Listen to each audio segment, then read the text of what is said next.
On today's Prophecy in the News, we're going to go back in history to find the founding of our nation and all of the ramifications that historians have told us about. And we especially have the DVD, which you see behind me. It's called The Secret Mysteries of America's Beginnings, the New Atlantis.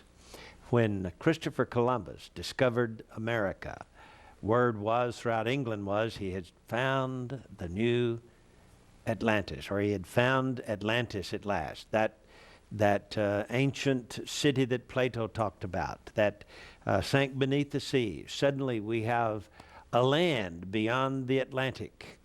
And so we have the writer and director of this DVD with us today. Gary Stimman is here. Gary is going to introduce our guest. And JR, it's my pleasure to introduce Chris Pinto, a producer, director, narrator of Riddles in Stone and America's Beginnings. We're going to talk about America's Beginnings. Chris, welcome to Prophecy in the News. Well, thanks for having me. Let's open with an idea. I think a lot of our viewers would think of America as a Christian nation. I think of America as a Christian nation, Right. which it is, and thank God for it. But when our nation was founded, there were really two competing ideas at work, and they're still there today. Tell us about your DVDs. Yeah, I think the competing ideas are best represented by the two colonies that were formed at the beginning. You have the Jamestown colony that was 1607, and then the Plymouth colony in 1620. The Jamestown colony was heavily financed by a guy named Sir Francis Bacon in England during the Elizabethan era. And Bacon believed, he was one of those who believed he was the chief of the Rosicrucian Society in England, and they believed that when America was discovered, that it was the location for the lost empire of Atlantis. And they had a very different idea of how they believed this country should unfold and what the destiny of America was supposed to be. Now, when the Puritans and the Pilgrims landed at Plymouth, they were Christians, certainly, William Bradford and so on. And Bradford, when he instituted private property ownership, did so specifically based upon biblical precepts.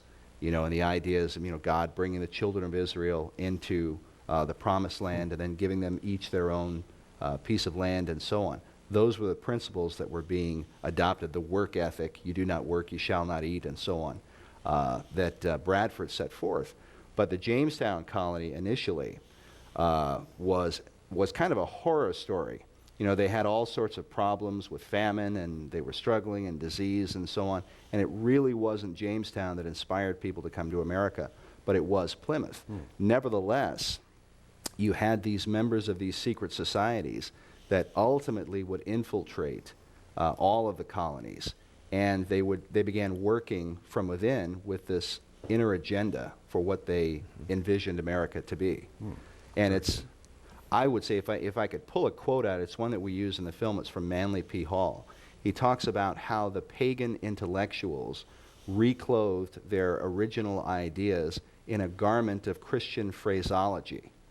So in other words, they outwardly presented themselves to be Christians, Yes. you know, but inwardly they held these secret society ideas.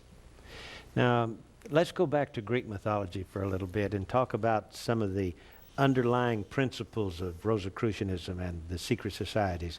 We have Athena, Apollo, and so on. Tell us how you put it together in this fabulous DVD on the secret mysteries of America's beginnings. Tell us about the Greek background. Well, the Rosicrucianism is people might remember from Dan Brown's book, The Da Vinci Code, where he talks about things being sub rosa, beneath the rose. The rose is a symbol for secrecy and a symbol for the ancient mystery religion. And in Rosicrucianism, what they do is they combine the rose with the cross.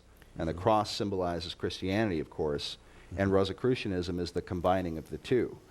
So a Rosicrucian, like Sir Francis Bacon, if you read his book, The New Atlantis, which is subtitled The Land of the Rosicruces, or The Land of the Rosicrucians, he's writing about these Christian sailors who have come to this lost island and this place called Ben Salam and so on. And a lot of what he's saying sort of sounds Christian. You know, when you're reading what he's talking about the Lord Jesus, he's talking about the cross, he's talking about these different ideas that have a Christian sound to them. But then he's combining in his other writings, you know, Pallas Athena and the gods and the goddesses of Greek and Roman mythology. It sounds like Gnosticism, don't you think, Gary? Very much so. In fact, Gnosticism, J.R., was what Paul battled against as an apostle. He traveled about the Greco-Roman Empire, and his enemies were Christian converts who didn't want to give up the old Gnostic ideas. The pagan ideas of Athena and Apollo. Exactly. In fact, when John wrote the book of Revelation, he talked about the seat of Satan. Yes. And Satan was Zeus, the father of Apollo and Diana.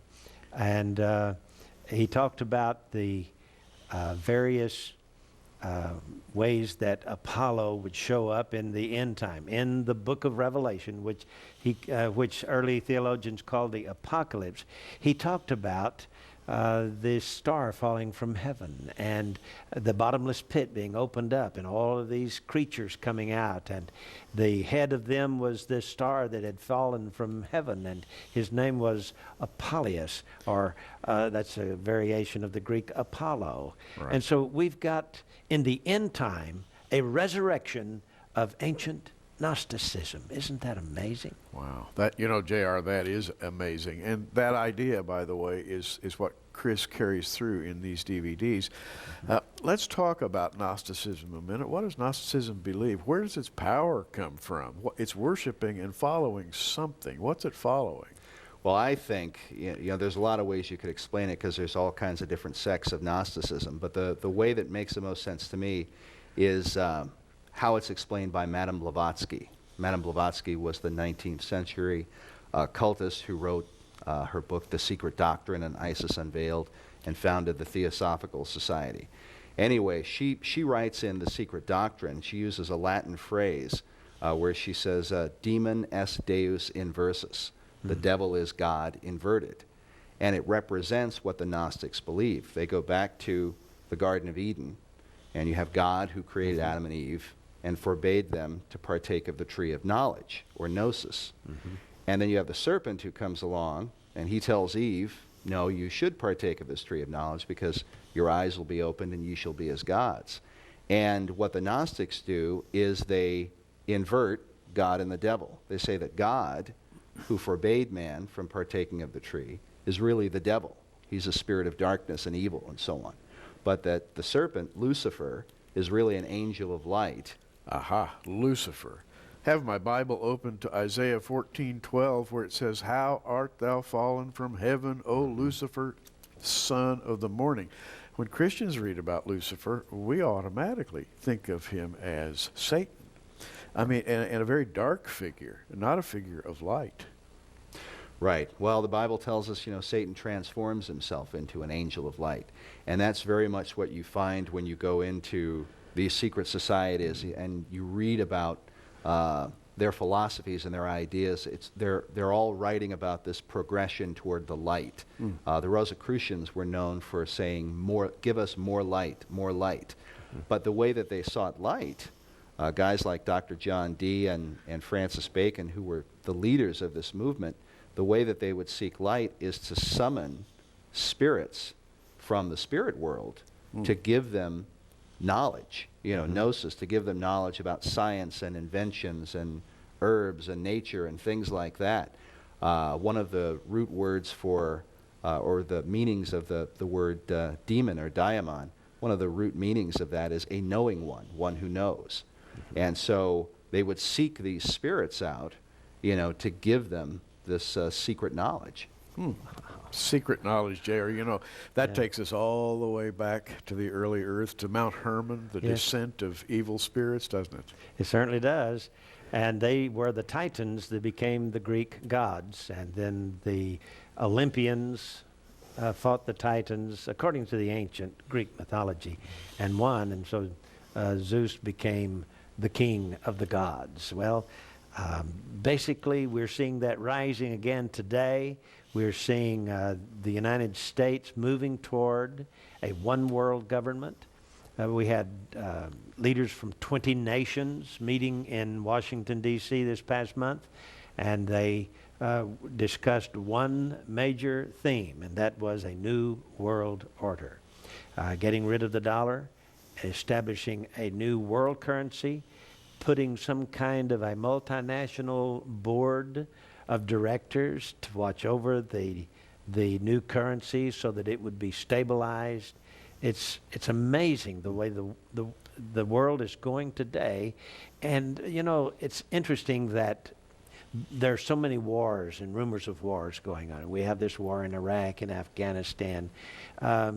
If there was no devil, we wouldn't have these wars. But because there is a devil and demons, we're having a continual warring faction that is put into this, but it's designed in order to bring about a one world government. And they lay the wars at the feet of the Christians. Isn't that amazing? This is getting more interesting every moment. Chris Pinto, producer, director of the DVDs we're talking about today, and we have been talking about the way America was founded, the colonial period. Chris, I would like to now move us forward a little bit to the days of the drafting of our Constitution. The Founding Fathers, and they are greatly admired, and probably should be, and yet you put a slightly different spin on that period of time. Yeah, I usually, when people say, you know, we're the Founding Fathers Christians, I usually ask, all right, well, which of them do you mean? Because certainly some of them were. When you get into guys like Andrew Jackson, Patrick Henry, and so on, I think you have very solid Bible-believing Christian men. When you get into Thomas Jefferson and Benjamin Franklin, there you've got some real issues if you're going to try and prove these guys were Christians. Benjamin Franklin, we talk about a good bit in Secret Mysteries Part 1. Franklin was heavily involved in secret societies in America, in England, and in France, the three countries that were involved in the American Revolution. And he was involved with a group over in England called the Hellfire Club. Wow. That routinely was known for, you know, drunken parties and debauching women, and they would dress up and mock Christianity and so on. So it's kind of hard to see Benjamin Franklin in that light than as any kind of a Christian. And of course he was known for, you know, being sort of an immoral man where the ladies are concerned, that he was always chasing women. That's something that they'll admit even on the History Channel and so on. But then you get into Thomas Jefferson, and Jefferson, who's known for his Jefferson Bible, specifically developed his Jefferson Bible. Some will say that he developed it because he just wanted to focus on the morality, the moral teachings of Jesus. But if you go into Jefferson's own writings, which can be found in the Library of Congress, and you read the comments that he said about developing this Jefferson Bible, he said that he believed the real teachings of Jesus were found in the New Testament, but that they were covered up by the words of inferior minds. And that's the terminology he used. And what he felt he had to do was to pull the diamonds out of the dunghill. And he used the word dunghill. Now what he considered the dunghill were things like the virgin birth, the resurrection of Christ, the miracles that Jesus performed, and so on. He said he thought the book of Revelation was nothing more than the ravings of a lunatic. And that's, again, quote-unquote, Thomas Jefferson. And then he believed that Jesus was the illegitimate child of Mary and a Roman soldier. Okay, so... Not very Christian. Yeah, not very Christian at all. And yet somehow out of this came our Constitution, our Bill of Rights, our Declaration of Independence, all of these hallowed documents, and, by the way, a nation dedicated to liberty. And you know, we have been the diamond that the rest of the world looked at and envied for all of these years. Right. What's going on here? That's a good question. I think it really hinges around how you define the idea of liberty, you know, and freedom. And there were those who believe that liberty and freedom from a biblical perspective, you know, gives you the freedom to believe God according to his word and to obey his commands without being hindered and so on. Then there are those who believe, I think, as we're warned in the book of Jude, that they turn the grace of God into licentiousness, into a license for committing sin, and that they believe that liberty is for that purpose, to allow them to do whatever they want to do without any boundaries and so on.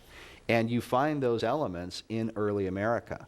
I mean, you find them going back to the Puritan Pilgrims with William Bradford. He's writing about if you get the book by Bradford on the history of the Plymouth Plantation, he writes about a neighboring colony that was involved in all kinds of immoral behavior and so on, and how they were resurrecting pagan practices even then.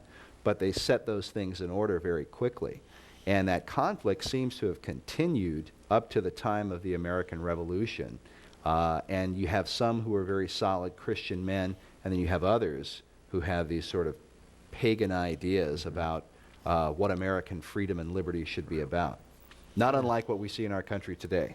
Now, you mentioned a few moments ago about Jamestown and the Plymouth colony, and how that Governor Bradford decided that socialism was not going to work. I understand that at first the people were owned by the sponsoring company in England who sent them over there. This is our land, you work the land, and we give you a percentage. But finally, noticing that able-bodied men weren't willing to work for somebody else, Governor Bradford decided that we would have private property, and so he began to divide up the plots of land and gave each person the ability to make something of that land, and so that was the underlying philosophy behind free enterprise. Socialism did not work. Socialism was the first among the first organizations in America, and it just failed. People didn't have an incentive to work for themselves. And so when we come to the Constitution, this life, liberty, and the pursuit of happiness, tell us about how that came about. Well, the original American motto, stemming from Bradford and the Plymouth colony, was life, liberty, and property. That was the original view, because private property ownership was seen as essential to the preservation of freedom, because it motivated people to work. Yeah. And as you said, the socialist ideas, which are really based on the class structure of the ancient world, where you have the elite, the nobles, and then the serfs, the peasants beneath them, who do all the work for the nobles. Yes. And that's really the idea of communism, even though they won't admit that out loud. That's one of the main reasons for the Dark Ages, isn't it, in medieval Europe? Because Absolutely. the population were serfs just working for the king. And so they had no motivation. And so with Bradford now, instituting private property, the American colonization movement just took off. It exploded because people realized, if I grow 1,000 bushels of corn, it's my corn. I can do with it whatever I want. Or if I raise 1,000 cattle and so on, then they're my cattle. And this really motivated people at the beginning. But Thomas Jefferson, it's believed, when he was drafting the Declaration of Independence and so on, and influencing the Constitution, changed the motto from life, liberty, and property to life, liberty, and the pursuit of happiness. And some people believe that it was based upon the influence that these secret societies over in Europe were having upon Jefferson and Franklin and others. Well, Chris, as we speak about this, I'm getting a clearer picture. It seems to me that from the beginning, there have been 2 points of view. One, we might call Christian conservatism, or the belief in Christ as Savior and the dedication of our lives to Him spiritually, and developing a culture around that idea. The other group, call them socialistic idealists, or whatever you want to call them. We have these 2 opposing groups, and it appears to me that that's still going on to this day. Yeah, I would completely agree, and that's really what our documentary series is about, is showing, because a lot of Christians, I think, from what I've seen, seem to think that America was a Christian nation until 1960, when they took prayer out of schools, and then everything went south. Everything went downhill from there. And what we're trying to show is that this conflict that we're seeing today between traditional Christianity and the values that our country was founded on, and this progressive socialist communist kind of pagan movement that's fighting against us every step of the way, that this has been here, this conflict has been here from the beginning. It's just that in centuries past, those who held to these pagan ideals were hiding behind the cloak of Christianity. They were outwardly pretending they were Christian because the greater cultural population of America was Christian. Well, you know, even in the last election, you know, we divide the continent into red and blue. And two different colors, two different ideas. I think, J.R., even this last election was those two competing ideas, the socialist ideal versus the Christian conservative ideal. Absolutely. And, of course, when people can vote themselves money from the national treasury, they're going to vote for the person who promises them the best deal. Yes. Now, let's go back, for example, to the founding of Israel under Joshua. Joshua gave each family a parcel of land, and that family owned that land from time immemorial. However, when Israel was reconstituted in 1948, they came in with the idea of kibbutz. The land doesn't belong to any one particular individual. Everybody works for the good of the whole. That's socialism. It didn't work. It doesn't work. What we see is America originally was founded under the idea of private property. But now, what happened to this idea of private property when property taxes come in and continues year after year until death? And the state has the actual ability of eminent domain to take the property away from the individual. See, I think that property taxes are the subtle working of these secret arcane groups in our government, and it's their way of destroying, because one of the tenets of communism is the abolishment of private property, and I think this is their way of taking away real private property ownership. If you were to go out, or if any of us went out and we bought a pair of shoes, you know, you would buy the shoes, and then there would be a tax, and you would pay for the shoes, and then the tax, and the shoes would be yours. Now, if somebody came and knocked on your door 6 months from now and said, well, we need another tax on the shoes, you would say, well, I've already paid the tax on the shoes. And then they say, well, yeah, we need another tax. And then they come back 6 months later and 6 months later and so on. And then you ask them, all right, well, what happens if I stop paying this tax on the shoes? Well, we're going to take the shoes away from you. So who owns the shoes? Yeah, whoever it is that's charging you this tax. Yes. And that's how it is with property taxes. You have to pay them. And really what's happened to us is we are paying rent to the government on whatever land we live upon. Let's take modern Israel today for a minute, Gary. We have the heartland of Israel being carved out of the Israeli nation to be given to the Palestinians. If nobody in particular is supposed to own the land, what's the big deal? The whole conflict is over who owns this land. That's right. And that has been ever since God gave the land to Joshua and to the children of Israel. And so we have this conflict over the land. And it is the conflict that will bring the world down to Armageddon. Private ownership of the land. Who owns the land? And so these concepts that you've given in these two videos are absolutely essential for Americans to understand. And I urge you to get these two videos from us. They are absolutely essential to your understanding history. Gary, it's been a good program. Oh, it has been. And Chris Pinto, thanks for coming by. And by the way, we're going to be talking to you even more later. Yes. Next week, we'll go into this idea again of the architecture of America especially, and all of the Greek architecture. It's going to be a fascinating study. Be sure and get our magazine for December. And when you call, order the magazine as well. Got some fascinating articles in there. This is J.R. Church and Gary Stearman. Until next time, keep looking up.